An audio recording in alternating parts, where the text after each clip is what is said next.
Hi, welcome to the SDP.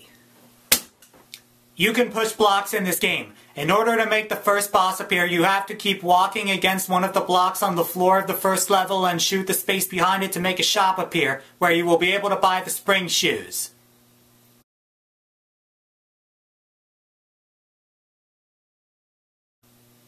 Okay, I'm sorry for getting ahead of myself.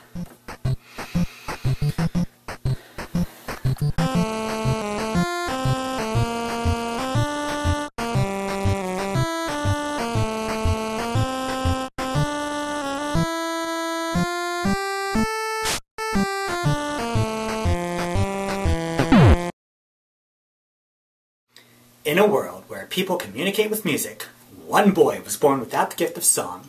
His name was Milon. Am I saying that right? Milon? Milon? Milon? Mulon? Well, in Japanese it's Milon. Then I'll go with that.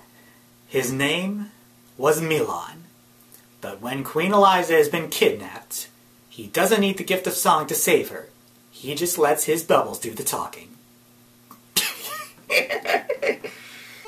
Milon attacks by shooting bubbles given to him by a magician in the off-screen backstory. They fire upwards at an angle if you press B, or at a downwards angle if you hold down and press B. Not being able to shoot straight is inconvenient, especially when the range of your bubble starts out slow. But that's the least of your worries, trust me. Milon moves with slow forward acceleration and decelerates rapidly once you stop walking. If you jump from a standing position, you will not move forward at all. Also, whenever you start out, either from a new game or a continue, you only start out with 4 units of life, which is only half your full at the beginning of the game. Yeah, The Legend of Zelda pulled this on you too, but at least that game didn't have so many problems. There's no mercy invincibility after you get hit. Combined with Milon's slow initial agility, you can easily be juggled for loads and loads of damage until you die. The enemies respawn soon after being defeated and never stop doing so you'll never get a moment's peace.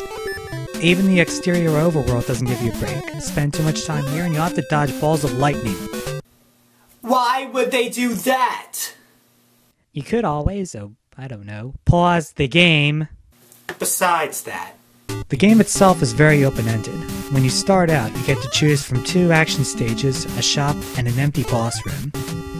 In the action stages, you can collect money and honeycombs, which refill and extend your health, by breaking certain bricks with your bubbles, and healing hearts and umbrellas, which increase your rate of fire, from downed enemies.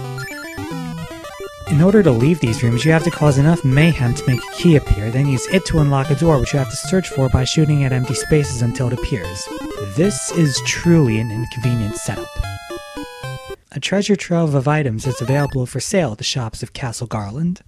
There are the spring and roller shoes to make you jump higher, a hammer and saw to break into new places from the overworld, and a medicine bottle that lets you shrink when you touch a green boxing glove. Have I lost you yet? You'll need to buy most of the 12 different tools in order to open up new areas and survive the encounters within. In fact, you need to buy the spring shoes and medicine just to make the first boss appear. And in order to find the shop that sells them, you have to use that push trick I blurted out at the beginning of this video. Yeah, I needed to get that out of the way as soon as possible, because without it, you wouldn't make it past the first 10% of this game. Even worse, this little piece of advice isn't even in the enclosed instruction book. Back in the day, before you had websites like GameFAQs to come to the rescue, the instruction manuals were pretty much all you had to go by. The only other place you could find this out was in Nintendo Power magazine. When you have to pay extra for that tiny piece of crucial information that can get you rolling past such a daunting roadblock, that's the sign of a bad game. There are 7 main bosses in addition to the final boss, but they're all the same, creatures that jump around and lob fireballs at you. Lazy design to be sure, but around the 4th or 5th one, somehow they got too tough to handle without mass repetition and frustration. The best advice I can give you is to hang back as far as your bubbles can reach and shoot the boss's head when it gets close. Beating a boss earns you a crystal ball which extends your bubble's range. In addition, after you win the first one, you get to use the continue cheat after you die.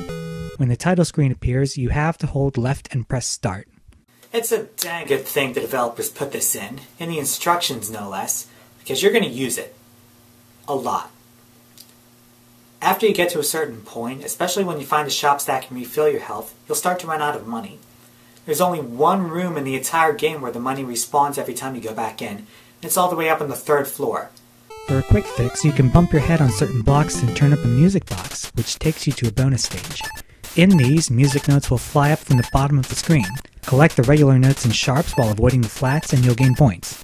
When time is up, you'll earn money based on how many points you've accrued. And a neat little touch, for each new bonus stage you get into, a new instrument is added to the background music played by the elves on top of the screen. But once you've depleted the main and bonus stages, you're forced to go back to that one level to get enough money to fill your health back up, and tedium starts to set in. And when playing a game starts to feel like going to a boring job every day, you know it's time to go. Now before I give my call for this game, I'd like to set the record straight.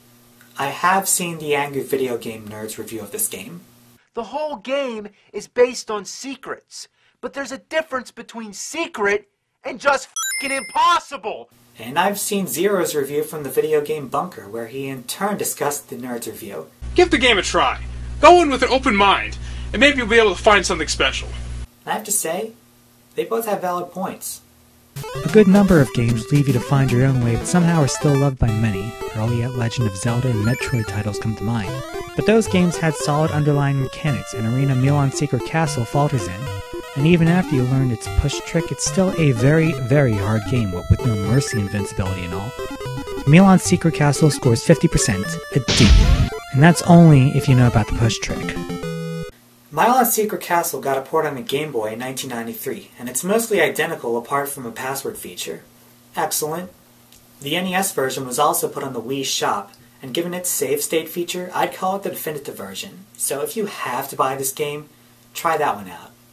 This is Kevin with Ichigo, and you are the Resistance.